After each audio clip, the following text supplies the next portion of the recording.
prend des risques rek ngeen ci yàlla.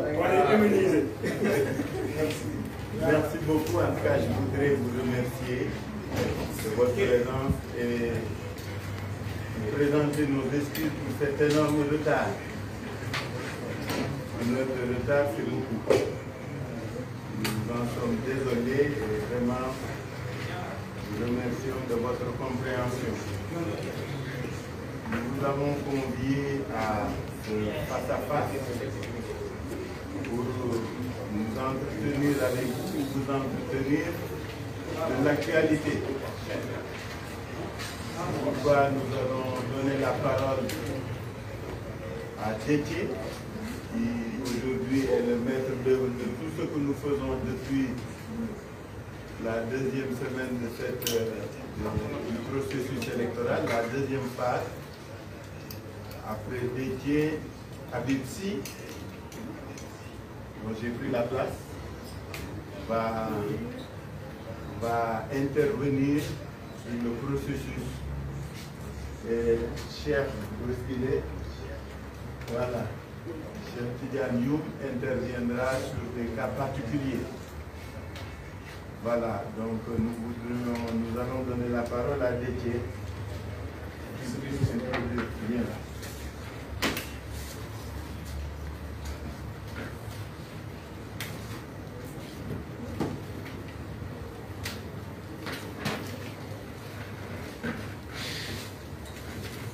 Merci beaucoup, Monsieur le Président.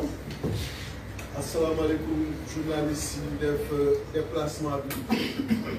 di nuyu Sénégalais yi ñu déglu ñëpp ñu nekk fa nga nekk ñu nekk ci biir réew mi ak ñu nekk ci bitim réew di d'abord mastawu suñu camarade bi nga xam ne léegi il a été injustement arrêté puis libéré muy le candidat de Yewwi Askan Wi de Dakar di Barthélémy Toye Dias. loolu nag je pense que am na lu muy indi ci biir Sénégal ndaxte léegi rek monsieur le président maa ngi lire benn bataaxalu préfet bi muy rappeler ni ku war def rassemblement wala activité politique da nga war jëblu 72 heures avant au plus tard entre 15 jours avant et 72 heures avant loolu préfet bi di ko fàttali. mais fàttali boobu xanaa ci opposition bi rek dañ ko war def wala question parce que umpul kenn que ni ñi nekk ci pouvoir bi aussi bien à Dakar qu'à l'intérieur du pays depuis daanaka ay weer lu ko ëpp yéen a ngeen leen di dégg ñuy def ay manifestations politiques te amul fenn fu leen ko tere amul fenn fu leen arrêté amul fenn fu leen bundu xatal. Est-ce que donc la loi doit seulement s'appliquer à l'opposition et ne doit pas s'appliquer au pouvoir? Donc di xamal préfet de Dakar que ni bataaxalam boobu tënkuñu pour la bonne et simple raison que li constitution bi wax mooy juste information la que war nga manifester le droit de manifester loolu dañ ko consacré ci suñu constitution. donc kenn mënul wax tey jii ay candidats mënu leen génn fii parce que vous êtes de l'opposition yeneen candidats au pouvoir yi ñu may leen la possibilité partout ci biir Sénégal ñuy nekk di doxal mais amul benn acte isolé bu fi am boobu ba tey bi nga xamee ni Yewwi Askan Wi taxawal na coalition bi lépp day dugg ci campagne de sabotage bi nga xam ni moom le président de la République Macky Sall dëmmal jëmale ko ci biir Yewwi Askan Wi fan yee gis ngeen d'abord lu njëkkoon am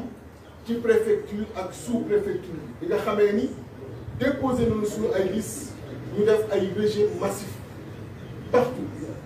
Il a fallu que ñu engager avec suñu ay avocats ay recours au niveau des cours d'appel pour que gars yi joxaat ñu dëgg réhabilité waat liste yu bare yi nga xam ni moom lañ rejeté woon ci Yewwi Askan Wi. Et pourtant waxoon nañ que fii que amoon nañ délai 48 heures pour mën a compléter mais délai boobu ils ne l'ont même pas accordé. Il a fallu que ñu dem ci cour d'appel pour que cour d'appel ñëw donc réhabilité loolu lépp di wane ni ci li ñu nekkoon la ñu nekk ba tey ñu am ay victoires dans beaucoup de communes dans également beaucoup de départements mais li ci doy waar mooy malgré décision yi nga xam ni cour d'appel jël na ko ci yenn gox yi ak goxaan yi on se rend compte ba fii may wax ak yéen que am na ay préfet yu ko bëgg appliquer sànq rek la ma suñu candidat de Saint-Louis Abba Mbaye di woo di ma xamal ni à Saint-Louis yi fa réhabilité yépp bi ñu demee ci préfet bi dafa ni leen mënugu ko exécuter parce que xamul fu muy jaar décision bu justice jël lan ngay xaar pour exécuter ko parce que le ministre de l'intérieur gis ngeen information yu jàll jamono ji moom moo nekk di appliquer li nga xam ni moom le président Macky Sall bëgg pour nasaxal taxawaayu Yewwi Askan Wi partout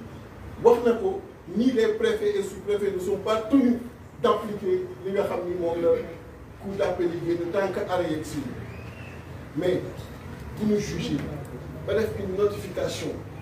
une attestation de l'arrêt mais lan moo war a tax ba kenn du appliquer alors que non on vient de leur montrer que ñoom ñoo def erreur parce que li ñu bëggoon gëmloo Sénégalais yi mooy Yewwi Askan Wi xamuñu ni ñuy établir ay liste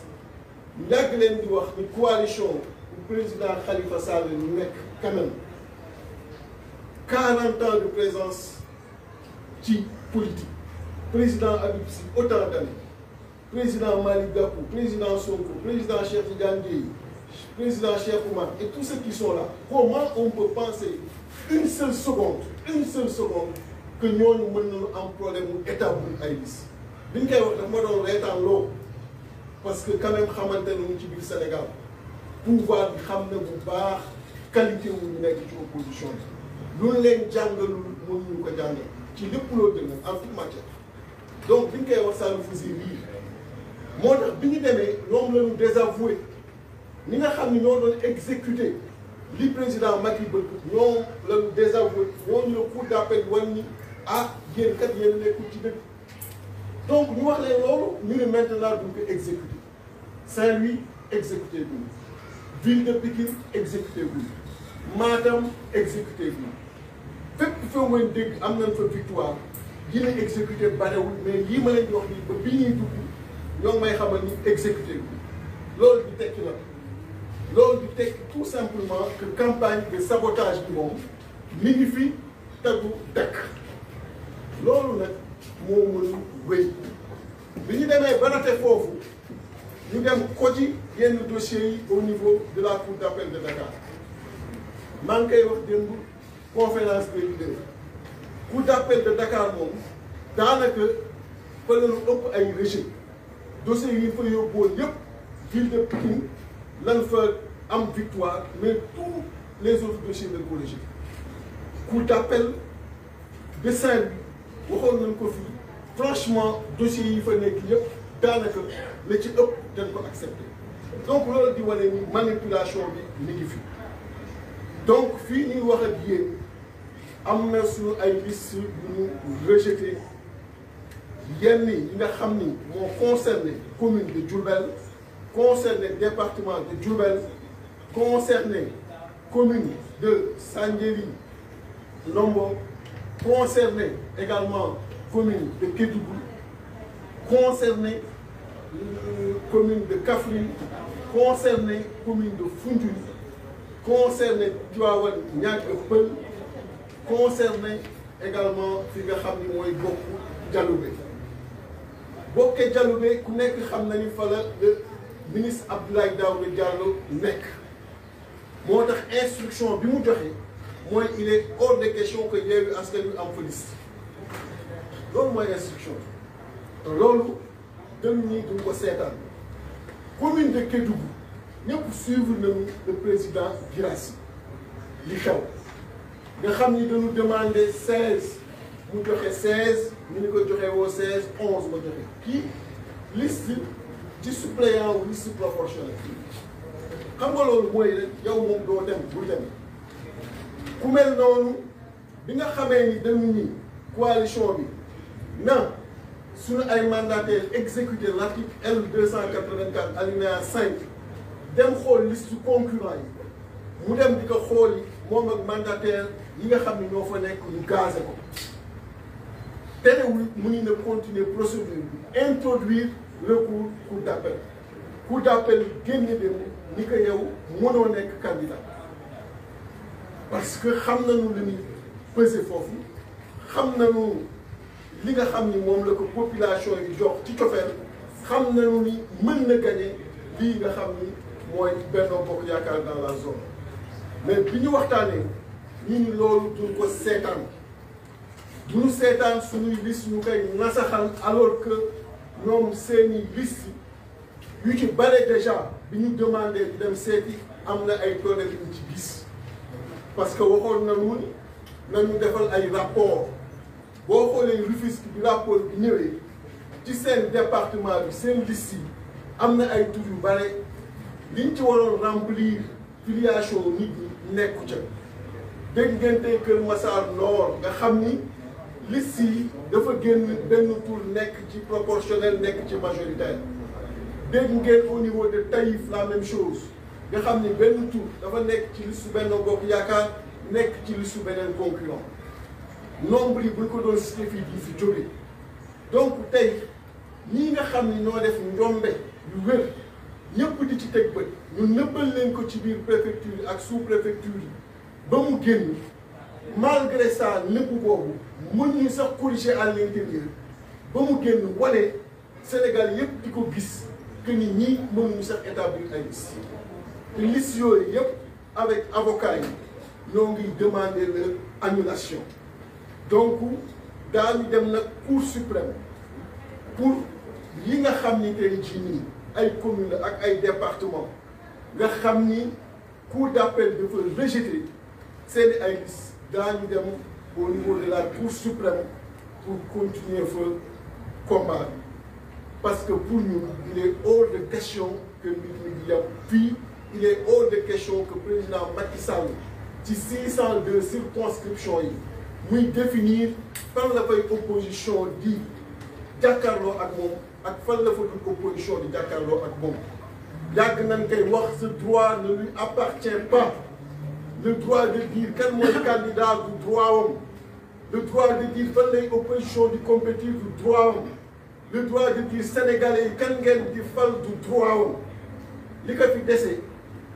mooy ñaari at yi nga xam ni tey jii nii moom la ko constitution bi jox te lenn sax mu këf ko ci 2019 mu réglé ñaari at yooyu mu dem leneen lu dul loolu dese wu ko fi te duñ ko ci déglu duñ ko ci topp duñ ko ci fekk si parce que moomul nit ñi nag te loolu dafa war leer ci bopp yi moomul nit ñi moomul Sénégal te wax naa ko fii keroog ëpp fi nit ñi fula ëpp fi nit ñi fayda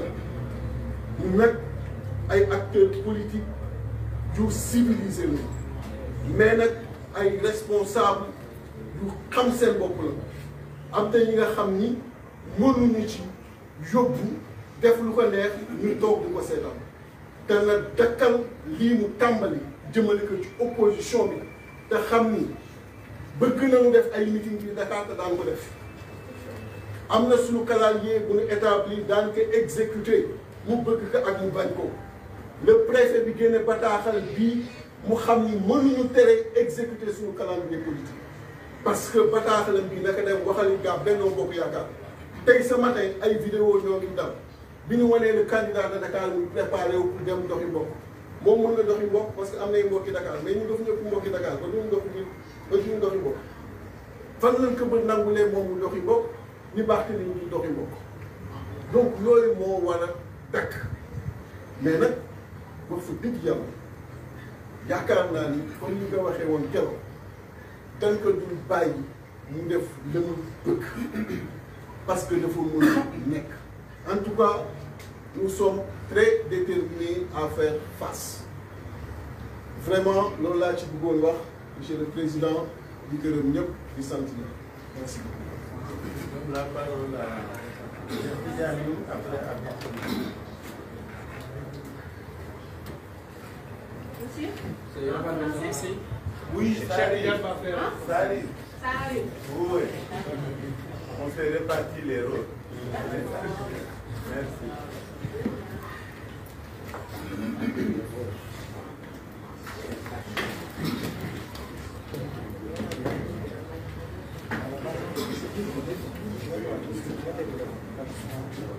Bonjour, mesdames, messieurs les journalistes. Comme l'a précisé tout à l'heure le président honorable Pétier, nous vous présentons nos excuses par rapport à ce retard que nous avons accusé.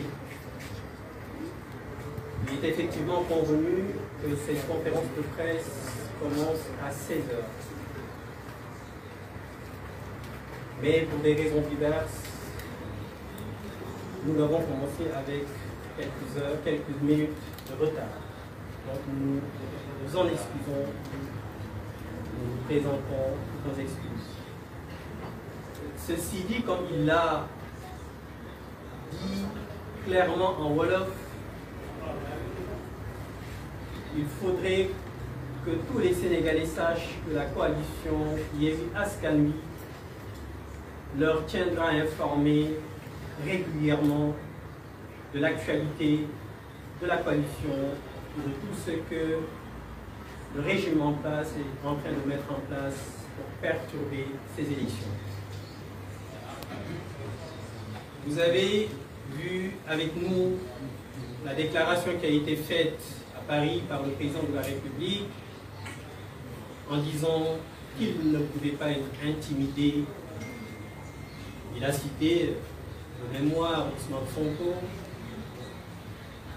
et compagnie, dit-il, ou bien Khalifa Sall. De façon générale, il parlait à la coalition Yewwi Askan Wi. Mais c'est juste parce qu'il a peur qu'il précise qu'il ne peut pas être intimidé.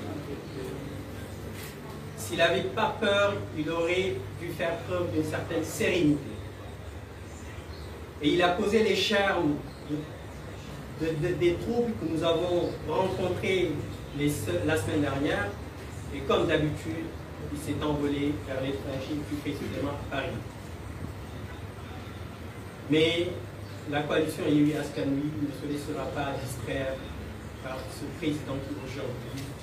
ne maîtrise plus la situation. Et ce manque de maîtrise se manifeste au sein même de la coalition au régime, la coalition Bokk Yakaar, parce que comme il l'a même reconnu, il a, dit-il, par stratégie, validé des listes parallèles aux différentes listes qui ont été déposées par la coalition au régime. Mais en réalité, c'est juste parce qu'il ne maîtrise plus cette coalition. D'ailleurs, la preuve, plusieurs membres de cette coalition ont complètement déserté ces coalitions en mettant en place des listes parallèles. Mais cela n'est qu'un constat que nous faisons. Le plus important, c'est le combat que nous menons au sein de notre coalition.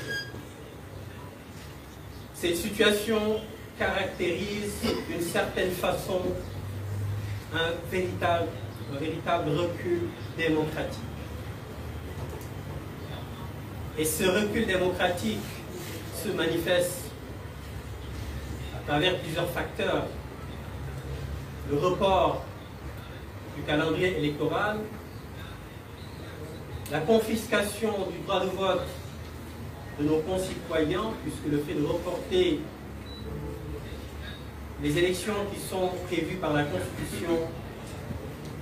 entraîne en même temps une confiscation du droit de vote de nos concitoyens et en même temps une prorogation illégale de mandat de certains élus. Et cela, la coalition Yewwi Askan Wi restera debout pour faire face à tous ces forfaits. Et si nous revenons sur l'actualité beaucoup plus pressante, celle que nous vivons et que nous avons vécue durant ces dernières heures, le président Déthié l'a dit tout à l'heure, nous avons plusieurs listes qui ont été réintégrées sur décision de différentes cours d'appel. Et à notre grande surprise, nous avons découvert, comme tant d'autres Sénégalais, une note interne du ministre de l'Intérieur demandant aux préfets et sous-préfets de ne pas appliquer ces décisions. Il leur demande, en plus du refus d'appliquer ces différentes décisions, les différentes cours d'appel, il leur demande de se pourvoir au niveau de la Cour suprême. Ce qui non seulement ne relève pas de ses attributions, mais à la fois illégal, puisque l'autorité compétente prévue par le code électoral reste l'autorité territoriale, à savoir les préfets et les sous-préfets. Et donc cela reste dans la continuation, dans la continuité de ce qui était dit et ce qu'ils sont en train de faire, à savoir une volonté de vouloir saboter les élections locales à venir. Ce que les Sénégalais doivent savoir, c'est qu'en fait, ce régime en place se nourrit de sondages. Et à travers les différents sondages qu'ils ont faits, ils se sont rendus compte que s'ils vont aux élections en janvier 2022, ils vont perdre. Et perdre ces élections reviendrait à dire que le président de la République ne pourra absolument pas du tout prétendre à un troisième mandat qui l'empêche de dormir. Mais la coalition Yewwi Askan Wi ne se laissera pas faire. La coalition Yewwi Askan Wi n'acceptera pas un report de ces élections, puisqu'il faut le noter, toutes ces manœuvres, l'objectif c'est de pouvoir repousser ces élections. Mais nous n'accepterons pas cette situation. Et c'est la raison pour laquelle il demande aux préfets et sous-préfets non seulement de ne pas réintégrer les listes de la coalition que les différentes cours d'appel ont demandé la réintégration pour pouvoir rallonger le temps, pour pouvoir effectivement gagner du temps. Mais en même temps, comme je l'ai dit aussi, c'est pour semer les germes d'un trouble qu'ils ne seront nullement maîtrisés. Nous avons vu aussi le cas de Kédougou, de l'honorable député Guirassy, dont la liste a été injustement rejetée. Il a interjeté appel au niveau de la cour d'appel et malgré l'appel interjeté, sa liste a encore été rejetée par la cour d'appel. Et comme vous l'avez constaté et comme vous le savez, la coalition Yewwi Askan Wi ne se laisse pas faire, nous restons debout. Nous allons nous battre. Donc nous allons nous pourvoir au niveau de la Cour suprême. Et nous espérons que la Cour suprême prendra ses responsabilités et rétablira la coalition Yewwi Askan Wi dans ses droits afin que le préfet de Kédougou puisse réintégrer la liste de notre frère, honorable député Guirassy, dans ses droits. Il a encore précisé tantôt l'arrestation de notre frère Barthélémy Diaz tout à l'heure à Dakar, plus précisément au niveau du casino vers Liberté, je crois que c'est Liberté 1 de mémoire, Liberté 2. Au simple motif qu'il ne peut pas et qu'il ne doit pas faire ce promenade que tous les membres, tous les candidats, plus précisément le candidat de Dakar, celui de la coalition Benno Bokk Yakaar, M. Diouf Sarr, s'est permis de faire en toute tranquillité. Et il l'interdit à M. Barthélémy Diaz. Et vous constaterez avec nous aujourd'hui, comme d'ailleurs depuis un certain temps, depuis l'avènement du président de la République au suffrage suprême, l'application de la justice de façon parcellaire, à géométrie variable. Et cela, comme nous l'avons précisé, nous n'accepterons plus cela. Plus précisément à Bourg, où je suis candidat au niveau du conseil départemental. Et la coalition aussi a un candidat au niveau communal. Et comme vous l'avez découvert aussi, depuis 72 heures à 48 heures, plusieurs militants ont adressé des courriers au niveau de la cour d'appel de Thiès en leur faisant part de l'inéligibilité de M. Cheikh Issa Sall, qui est le candidat à Mbour de la coalition Benno Bokk Yakaar. Il s'y est de préciser que M. Cheikh Issa Sall est un magistrat. Et au niveau de sa déclaration à la préfecture, il est mentionné comme un administrateur civil, ce qui est un faux et usage faux, réprimé par la loi. M. Cheikh Issa Sall, magistrat, il sait très bien que ce statut n'est pas compatible. Il ne peut pas prétendre il ne peut pas être candidat à la candidature au niveau de Mbour. Et c'est la raison pour laquelle il a déclaré qu'il était administrateur civil. Et donc c'est suite à cela que nous avons adressé plusieurs militants au niveau de Mbour, ont adressé des courriers au niveau de la cour d'appel de Thiès en leur demandant de nous éclairer par rapport à cette situation. Il est magistrat ou il est administrateur civil. Nous attendons le retour, la réponse de la cour d'appel et nous sommes certains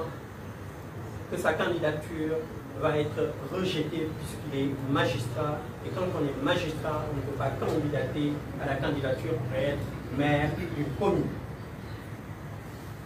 Et c'est extrêmement important, c'est un dossier que nous allons suivre. Et donc, comme l'a précisé le président d'Étiefal, un certain nombre de listes ont encore été rejetées par différentes cours d'appel.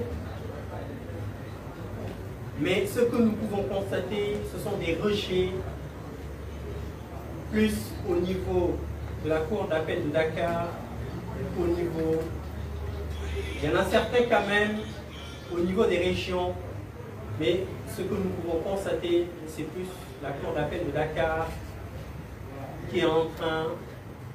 d'appliquer, si nous pouvons nous permettre d'utiliser cette expression, les ordres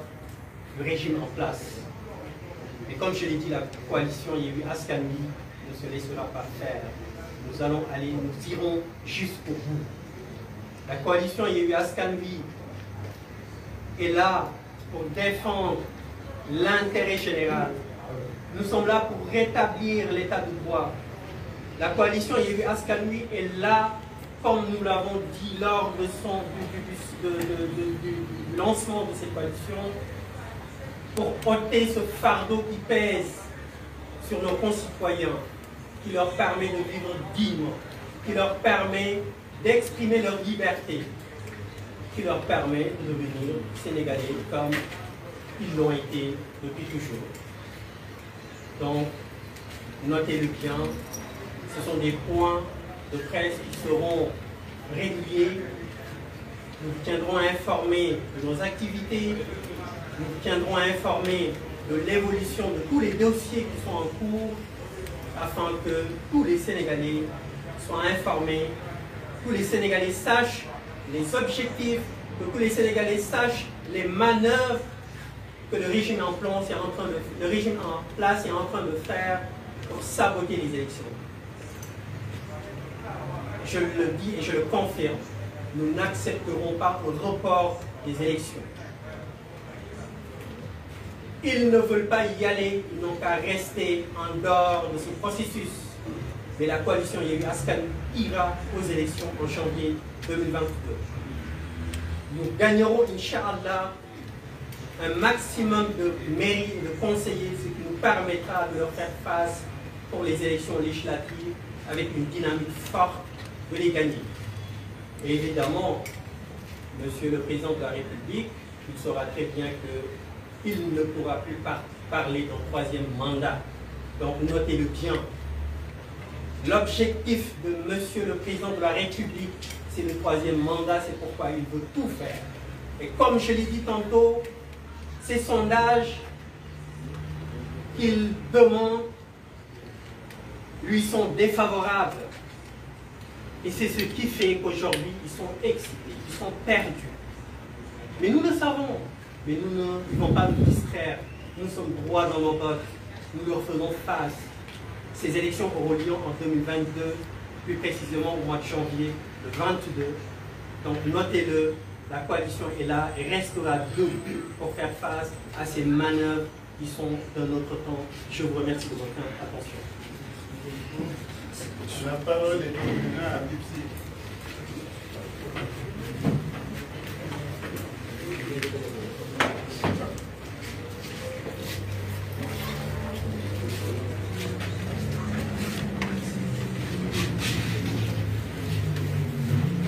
Merci,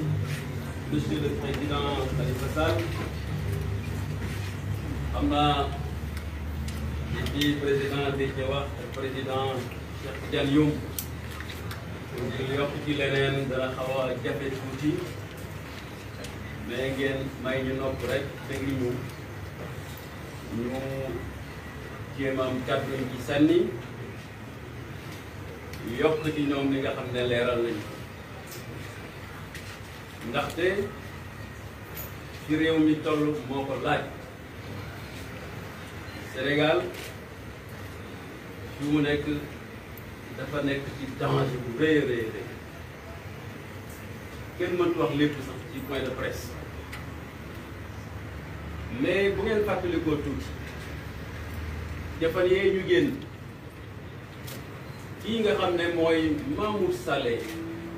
di directeur de cabinet du président de la République Macky Sall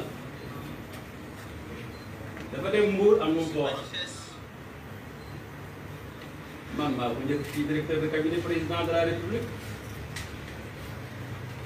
kon la muy wax xam naa lu tax mu di ko wax jëmu wax muy jëye ju rëy ne ñun ñii nga xam ne ñooy coalition Yewwi Askan Wi buñ paree élection nañ ñu suul ndaxte ñun ñooy musiba Sénégal ma ne ba mu waxee loolu mooy wax joo xam ne dafa jënd almet pour am lu mu bëgg a taal almet ja mu jënd mu dem jox ko sous-préfet yi ak préfet yi ci li nga xam ne mooy investiture yi ñooñu commencé taal sib xam nga luy sib mooy boo dajalee ay ñax yu ndaw rek taal fii taal fii taal fii nga dem Matam ñu taal sib dem Kédougou taal sib dem Pikine taal sib ci loo xam ne lii du yoon dàq ñun suñuy liste mu nekk Ousmane Sonko ñun ñi nga xam ne ñoo bokk ñoom école ñu génnee gàcce la ci ñun ko et je crois que je lance un appel à l'amicale des administrateurs civils pour que ñu def une assemblée générale extraordinaire pour wax li nga xam ne ay membres ci ñoom njubade ñu def ci inscription yi donc suñuy liste te boo seetee liste yi nga xam ne benn bokk yaakaar moo ko def ñun ñi xam élection yi tax lay léegi expérience man depuis 1978 maa ngi def élection Macky Sall ñoo ko jàngal élection je ne veux plus entendre des journalistes parler de manque d'expérience parce que ça n'existe pas li ñu xam amuñu ko Khalifa Sall est là une législation pure et parfaite de ce qu'est des élections depuis quand mais ñi koy wax dañoo xamul bu ñu xamoon duñ ko wax moom Macky Sall du ko wax ñi xamul ñoo koy wax alors ñuy dàq suñu liste mais boo seetlee ñoom seen liste yi ci ëpp yëpp dara baaxul parce que complicité ay préfet ak sous-préfet moo tax ñu accepté seen liste benn preuve Malika commune de Malika ñu yoon huissier bu dem seetal ne kii nga xam ne mooy Abdourahmane Sène ci liste Benno Bokk Yaakaar di juriste boo demee ci liste majoritaire bi moo fay fukkeel ak benn ci liste mu ne boo demee ci liste scrutin proportionnel suppléant moo fay ñaar fukkeel ak benn te préfet ba dafa dem taf ko liste bi xaw ma sous-préfet ba te liste bi keewal ko nangu yéen ngeen a ma ko gën a xam yéen nga xam ne ñooy journaliste kii rek boo demoon ci yeneen gox yi ci dëkk bi Sénégal yëpp lu mel nii wala lu ko gën a garaaw doo ko gis mais yemuñu foofu ki nga xam ne mooy ndeyu mbir mi muy Macky Sall mu dem France lu ko doon def moom fan la ko daajal daal ne wey maa yore doole ji danga mënuñ ma dara ba nga xam ne sax amu man dara mënuñ maa xoqatal sàkkantuma tey mais vraiment c'est grave ce qu'il a dit ñu yaakaar ne foofu lay yëpp ñii wax nañ ko sànq ministre de l'intérieur ñëw fab daay ji xëpp ci essence fu réew mu jëm moom Antoine Diome mu ne préfet ak sous-préfet yi li nga xam ne yoon wax na ko justice pour d'appel bu leen ko def moom moo wax ne bu leen ko def ba pare ñu tere Barthélémy Dias buy doxantu nee na li nga xam ne yoon moo wax ne liste Yewwi Askan Wi yi ñu dàqoon baax na mu ne yéen bu leen ko def teggi leen ko waaw foofu ana ba nu bëgg jàmm amee nit ñi nag yaakaar ne bu ñu defee loolu rek ñun dañuy croiser les bras toog di leen seetaan te wallaahi xam nga ñii man mii mu neexul maa ngi leen di soog a ñii man xam naa ne coalition Yewwi Askan Wi ay nit ñu bëgg jàmm rek te ñu bëgg seen réew des patriotes du ñu saytaane du ñu nit a finna mais nag dafa fekk ne ah jàmm ñaara koy sëq boo xoolee sax ci taarix histoire parce que léegi-léegi xare day baax de xare mooy régler problème bu indi jàmm 1939 1945 lu xew Hitler bëgg a faagaagal àddina booy nation yoo xam ne bëgguñu woon jàmm jàkkaarloog moom xare ak moom kon tey ndax àddina bi dana am jàmm parce que li mu doon def du yoon suñ mag ñu baax ñi fi nekkoon tubaab bi bëgg leen a faagaagal Seydi Hadji Malick Sy bu xare wala nag tubaab bi tey kenn du ko dégg naasir xaq bil xaq bu Sëriñ Tuubaa xare wuloon ak tubaab bi kenn tey dafa màggal tubaab Lat Joor dafa xare tubaab bi wax Alburi moo tax ñu am jàmm ci réew mi parce que dañ leen a bëggoon a néewal doole Macky Sall na bis bu yeewoo lépp loo xam ne kilifa diine yi wax nañ ko jëf ko ci jàmm mu tas ko ñun en tant que coalition lan la ñuy def dañuy résister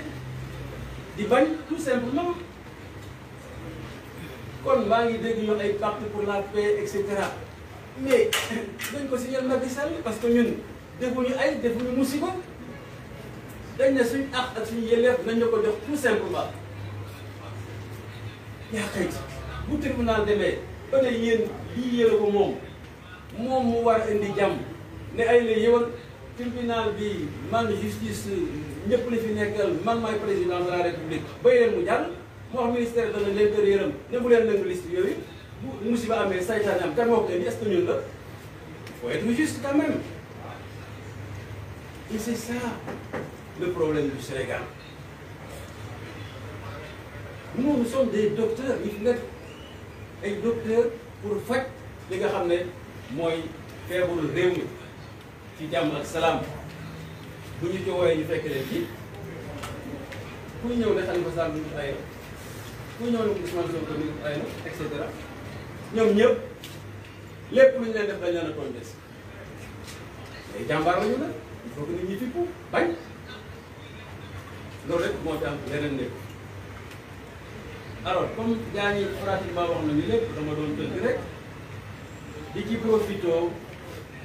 xam naa ne ñi nga xam ne ñooy maître de la diaspora dinañ ko wax ay ñoom Sonko ak Khalifa nga xam ne ñoom bu ñu duggee ci réseaux sociaux rek c'est des milliers de vues particulièrement la diaspora di leen lancer appel pour que ñu xam ne élection yi c'est vrai bu ñu wotee def na à l'étranger mais dañ cee bokk il faut que ñu dugal ci seen loxo parce que mbir mi ñoo ko bokk. Alors tout ceci pour dire tout simplement et maintenant qu'on peut en penser je résume en disant que la situation extrêmement grave qui est étendue dans ce pays du simple fait de Macky Sall et de son pouvoir. Des gens qui ne veulent pas la paix, il faut être réaliste. Ceux qui m'ont précédé tout à l'heure ont décliné le processus en vous indiquant les forfaitures, les manquements, les injustices créées par les préfets, des sous-préfets, par le président de la République lui-même, Macky Sall, et par son ministre de l'Intérieur. Et c'est pour cela que j'ai l'habitude de dire que son gouvernement, c'est une constellation de tout ce qu'il y a comme virus dans l'espace politique. Permettez-moi d'utiliser l'expression, je parle de corona politicus. Corona politicus. Avec Macky Sall et son pouvoir. Nous ne faisons que résister. Et la résistance de l'opposition en général, et en particulier de la grande coalition Yewwi Askan Wi, mais ce n'est rien d'autre, en quelque part, qu'une mesure barrière contre ce virus et contre une troisième vague. Et comprenez par là un troisième mandat. Et nous devons être soutenus par tout le peuple sénégalais dans cette lutte que nous sommes en train de mener, parce qu'il va de l'intérêt de tout un chacun. Si nous ne le faisons pas, nous irons vers la dérive et nous n'en avons pas besoin pour notre pays. Ces hommes-là que je connais, qui sont là, sont des artisans de la paix, des promoteurs de la paix. Personne ici ne veut brûler ce pays. Personne. Je peux en témoigner. Parce que je les accompagne depuis des mois. J'entends leurs discours à l'interne et à l'externe. Mais qu'est-ce que vous voulez? Nous, eux, ils ne font que résister par rapport à des agressions et à des provocations. Rien de plus. Il faut que le peuple le comprenne, et je crois que le peuple même l'a compris dans sa grande majorité. Donc bref, Monsieur le Président, voilà les quelques mots que je voudrais ajouter à cette ligne des prédécesseurs.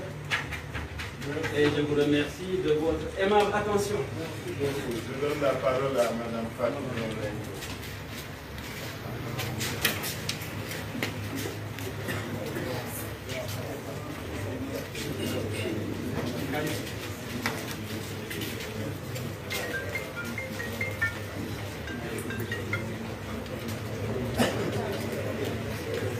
asalaamaaleykum mbooloo bi maa ngi nuyu ñëpp di di am rek lu ay kàddu tuuti yu ñu bëggoon dolli ci lépp luñ fi jot a wax mooy ñun jàmm ñu tax a jóg damay wax nag ci turu jigéen ndax dañoo bëgg dem campagne te duñu ragal te kenn duñu xoqatal te kenn duñu dal topp ci yoon bi di ñu def yëfu saay-saay te lii ñu gis nii dalul xel ñu bare dëkk nag boo ko dénkee nit ne ko yaa yore kilifteef suñu droit la ñu ne ko doxalal yoon suñu droit ñu taxaw ne ko nag droit bi justice bi administration police tëddee njaaxaanaay bu ñuy protéger ñu protéger ñëpp ndax am na ñu fi jot a gis léeg-léeg nga taxaw war a def meeting am ñu ñëw te place ba jiitu la fa di def yëf naka sa doon noonu wala li xew tey ci suba bàttale ñu génn këram war a doxantu ñu ne ko doo ko fi doxee su boobaa nag ñu bari dinañu ragal wala boobu mu indi ay jiiti jaaxa su ko defee xale yi di xeex ñu daal de ci yokk ne ñoom de seen doom nañ du leen denc ci seen kër indi ay xale yu nekk ci mbedd mi ñu leen di xeexal loolu yëpp balañ si yegsi ñuy ñaan kilifa yi ci dëkk bi ñuy ñaan kilifa diine kilifa aada ak ñi nekk ci yore dëkk bi nañu delloo siwaat xel yi nañu delloo siwaat jàmm élection rek la élection kese la suñu defee suñu élection ba pare dañuy xëyaat suba dem liggéey dellu ci suñuy njaboot war a nekkaat ci ay jàmm ñu ñaan yàlla kenn du ci bàyyi sa bakkan du ci rot ñu ñaan yàlla kenn du ci mujjee hôpital kon boobu appel la ñu ñëw andi ko ci askan bi ñu jottali ñu ko ñii yore réew mi bu seen wax dépassé ca France ñu wax leen delloo si leen seen xel yéen a moom jàmm yéen a yore kaaraange askan wi kaaraange googu bu leen ko jëfandikoo pour seen njaboot ak seeni mbokk jëfandi leen ko pour ñëpp ñun ñëpp ñu mën a dem ci élection jàmm ak salaam bu ñu xëyee suba ku ci nekk dellu siwaat ci sa liggéey ku ñu tabb nga dem def sa liggéey ñun daal loolu la ñuy indi di ko yokk ci lépp lu ñu waxtaan sànq ba léegi. Pour le résumer un tout petit peu en français, c'est pour dire que nous allons vers des élections où il y a un certain degré d'inquiétude, surtout de la part des femmes qui participent au scrutin. Qu'est-ce qui nous attend en sortant de chez nous? Est-ce qu'on va nous laisser parler programme? Est-ce qu'on va nous laisser parler de projets de société où nous allons rencontrer des gens qui vont occuper les places, provoquer des bagarres et faire que des jeunes se bagarrent entre eux et ne rentrent pas chez eux ou rentrent estropiés ou blessés? Ce n'est pas normal. Il y a des autorités dans ces pays, des autorités administratives, politiques, religieuses, coutumières. Nous attendons de ces autorités qu'ils ramènent la sérénité et la paix auprès de tout le monde, des décideurs comme des acteurs sur le terrain. Nous avons besoin d'un climat beaucoup plus calme, beaucoup plus apaisé, pour que la notion d'élection même soit ramenée à sa juste valeur. Ce n'est pas une question de vie ou de mort, c'est une question d'acte civique que nous devons mener, y aller tranquillement, parler de projets de société. Ceux qui sont élus iront exercer leur mandat, les autres continueront à vivre leur vie tranquillement. Et nous espérons être entendus dans ce message de paix de la part de tous les acteurs. Je vous remercie. Voilà, merci. Mesdames et messieurs, ñu ngi jeexal suñu waxtaan. Defe naa li taxoon ñu daje fii tey yëglu la ak yëgle yëglu ak yëgle ci li nga xam ni moom la ñu jàmmaar lool ci processus bi actuellement fi mu toll bi nga xam ni moo ci ëpp solo mooy cas yu flagrant yu mel ni yi Kédougou. Je pense que li xew Kédougou c'est énorme, c'est difficilement acceptable ba tax na kenn mënul génnee ci suñu xel ni politique la attitude du préfet la attitude yenn autorités yi ak yenn force de défense et de sécurité yi dafa ñu def problème parce que ni ñu pamtee grâce ni ñu ko sonnalee assiégé njabootam assiégé këram assiégé camarade am c'est inacceptable ci ku ne rek damay contrôler liste biñ nee na nit ñi dem contrôler liste yi dañu woote insurrection ñun dañ doon pëndal rek dañ doon fuural rek parce que xam nañ ni c'est la loi qui permet à chaque mandataire su ñu déposer liste le lendemain am nga droit xool liste bu ne ça c'est la loi soo nee na nit ñi dem visiter xool loolu ñun da ngay woote insurrection ba nag woote nañu insurrection et on l'assume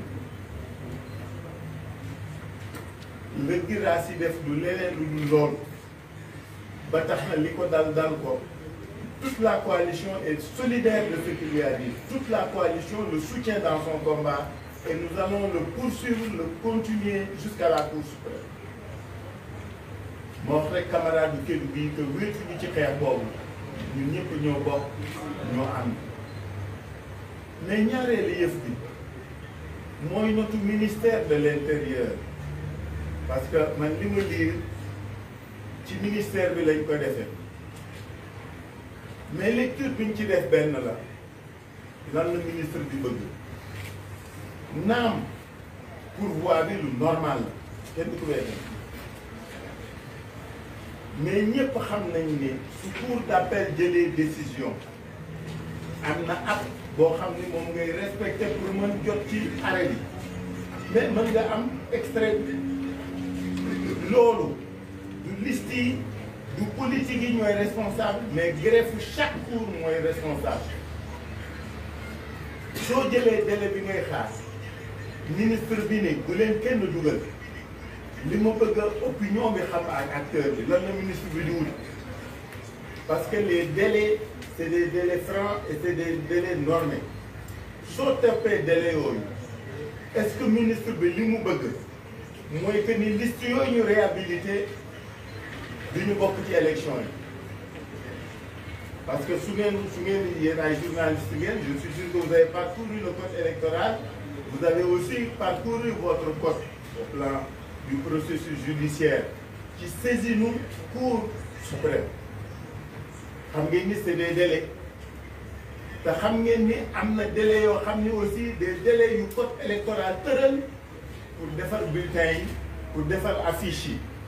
waaw randal boobu parce que li mu bëgg ngeen jàpp mooy randal boobu lan la wund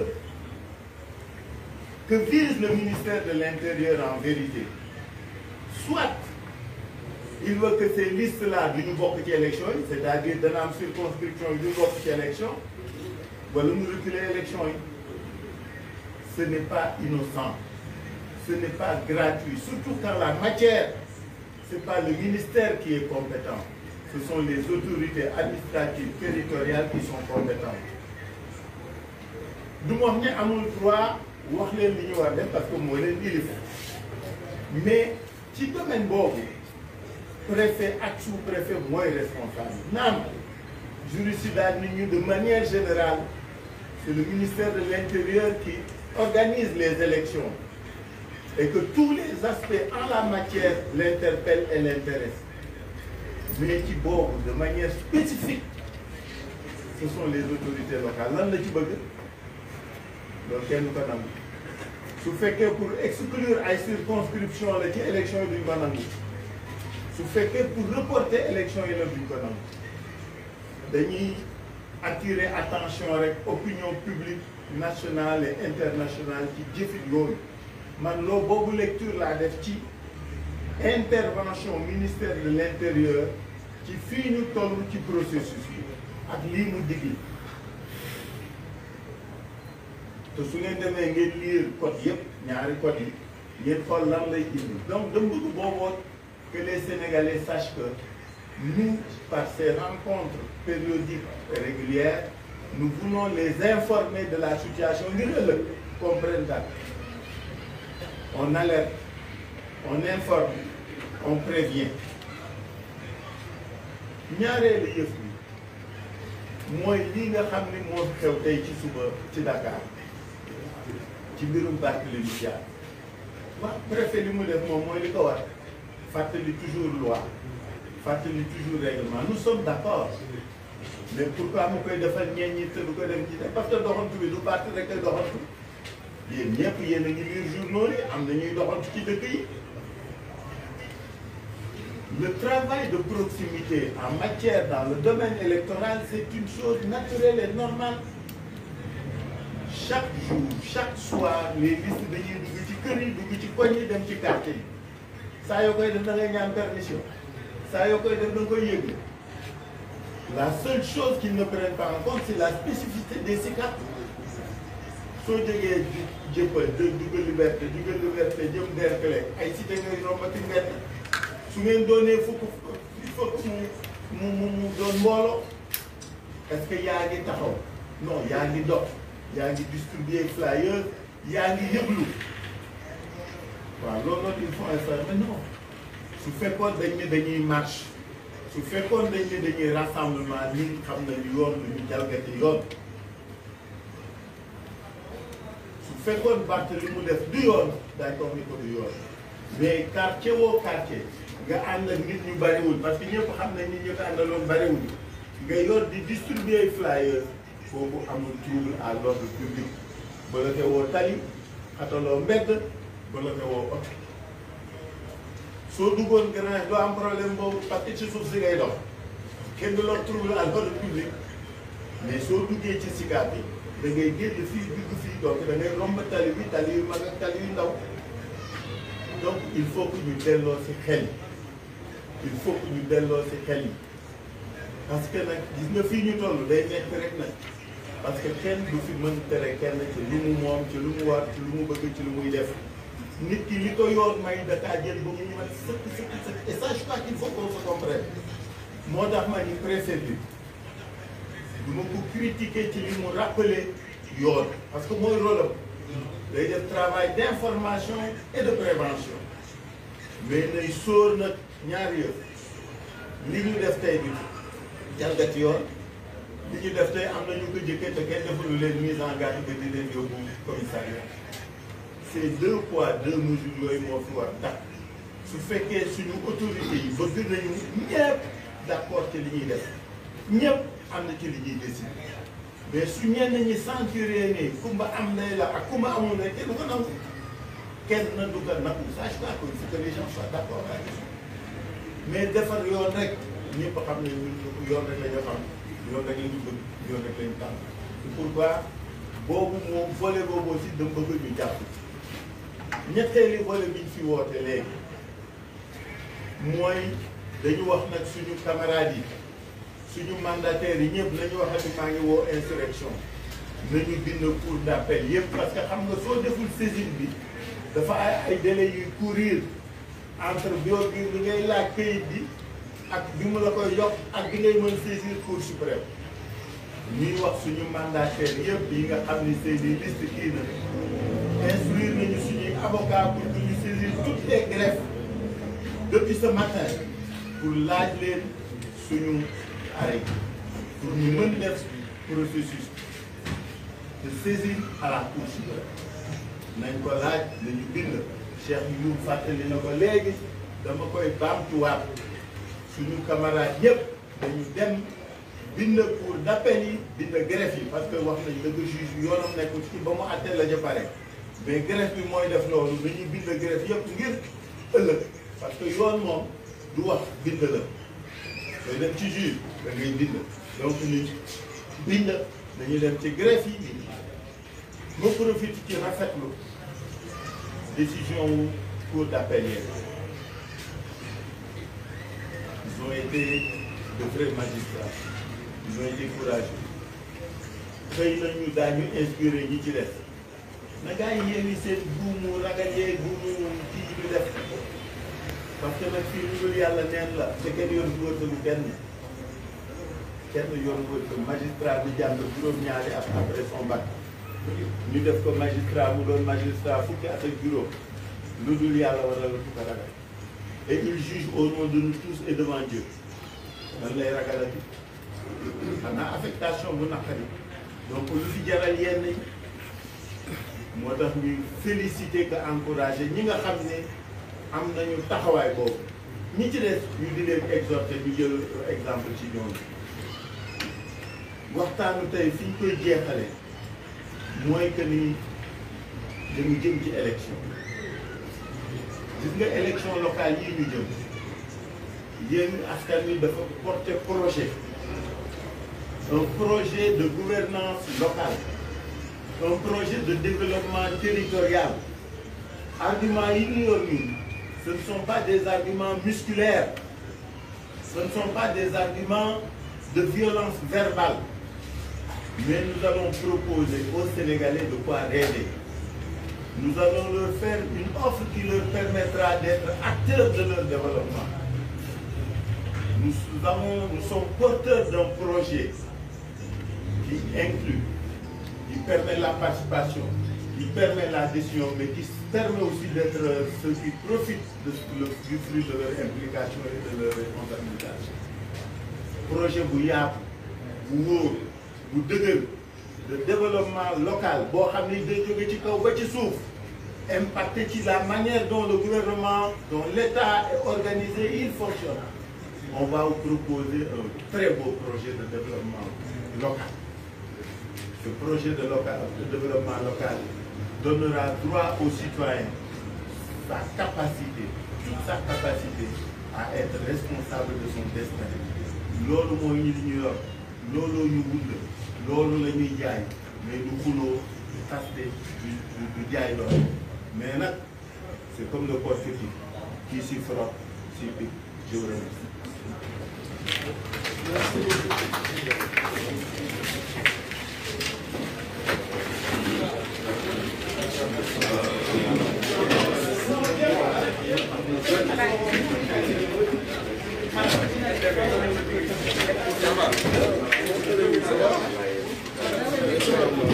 Merci.